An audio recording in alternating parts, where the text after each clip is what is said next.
ಮಹಿಳೆಯರು ತಮ್ಮ ಜೊತೆಗೆ ಮಕ್ಕಳನ್ನು ಆರೋಗ್ಯವಂತರನ್ನಾಗಿಸುವ ಮೂಲಕ ಸ್ವಸ್ಥ ಸಮಾಜ ನಿರ್ಮಾಣಕ್ಕೆ ಮುಂದಾಗಬೇಕು ಎಂದು ಗ್ರಾಮ ಪಂಚಾಯಿತಿ ಅಭಿವೃದ್ಧಿ ಅಧಿಕಾರಿಗಳಾದ ಜಿ ಪಾಲಣ್ಣ ಹೇಳಿದ್ದಾರೆ.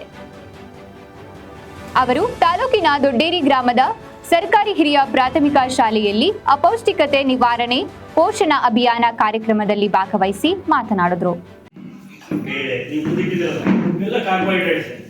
ಅಕ್ಕಿ, ಬೇಳೆ, ಗೋಧಿ ಅವೆಲ್ಲವೂ ಸಹ ಕಾರ್ಬೋಹೈಡ್ರೇಟ್ಸ್ ಅಂದರೆ ಪ್ರೋಟೀನ್ಸ್, ಬೇಳೆ, ಹೆಸರು ಕಾಳುಗಳು ಅವನ್ನೆಲ್ಲ ಪ್ರೋಟೀನ್ಸ್ ಅಂತ ಕರೀತೀವಿ. ಇದು ಕೊಬ್ಬು ಪದಾರ್ಥಗಳು. ಕೊಬ್ಬು ಅಂತ ಹೇಳಿದ್ರೆ ಎಣ್ಣೆ ಪದಾರ್ಥಗಳು, ಕಡಲೆಕಾಯಿ ಬೀಜ, ಸೂರ್ಯಕಾಂತಿ, ಎಣ್ಣೆ ಅಂಶ ಏನಿರುತ್ತೆ ಅವು ಸಹ ದೇಹಕ್ಕೆ ಬೇಕು ಅಲ್ವಾ. ಆಮೇಲೆ ನಾರು ಪದಾರ್ಥಗಳು. ನಾರು ಅಂತ ಹೇಳಿದ್ರೆ ಆಹಾರದಲ್ಲಿ ನಾರು ಪದಾರ್ಥಗಳಿಂದ್ರೆ ಪಚನ ಕ್ರಿಯೆಯಲ್ಲಿ ಸಕ್ರಿಯವಾಗಿ ಭಾಗವಹಿಸ್ತವೆ.